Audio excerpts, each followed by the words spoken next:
एका मालकाने आपल्या घराच्या समोर त्याचं मोठ्याशी फळ झालं, फुल झाडं असं खूप अशी केली होती. बागकाम म्हणजे अगदी सुंदर रीतीने अगदी त्यांनी सगळं ते केलं होतं. दिवसांनी त्यांच्या असं लक्षात आलं, की निवडुंगाचं मध्येच असं ते झाड यायचं. अशी 2-3 त्यांना झाडं दिसली. पण त्याच्यानंतर त्यांना असं वाटलं, मग त्यांनी काय केलं, ती झाडं उपटून टाकली, परत हे केली.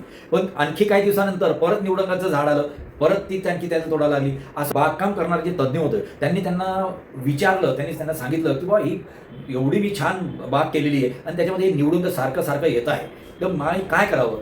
की हे निवडुंग आहे, जिथं तुम्ही जाणार हे असं हे येणारच आहे. तुम्ही काय करा, जसं त्या इतर फुलं, फळं जेवढी तुम्ही जी बाग आहे त्याच्यावर जसं प्रेम करता, तसं त्या निवडुंगावर देखील प्रेम करा. आपल्या जीवनामध्ये सगळीच चांगली लोकं येतील असं नाही. काही लोकं वाईट आहेत, जी आपल्याला नकोशी असतील, पण जी नकोशी वाटणारी असतात, आपण त्यांच्यावर देखील जर प्रेम केलं असं फुलाफळांसारखं, तर निवडुंगाचे काटे जे आहेत ते आपल्याला बोचणार नाहीत. आणि हे त्यांच्या लक्षात आलं आणि त्यांनी सुद्धा त्यांच्यावर देखील प्रेम करायला सुरुवात केली. आणि काय आश्चर्य, ते निवडुंगाला सुद्धा असं वाटलं असेल की ते हळूहळू देखील कमी व्हायला लागलं. तसंच आपल्या आजूबाजूच्या वातावरणामध्ये बरं अशीच लोकं असतात जी आपल्याला नकोशी वाटतात, पण जर आपण त्यांच्याकडे प्रेमाने जर बघितलं तर ती देखील आपल्याला हवी अशी वाटते.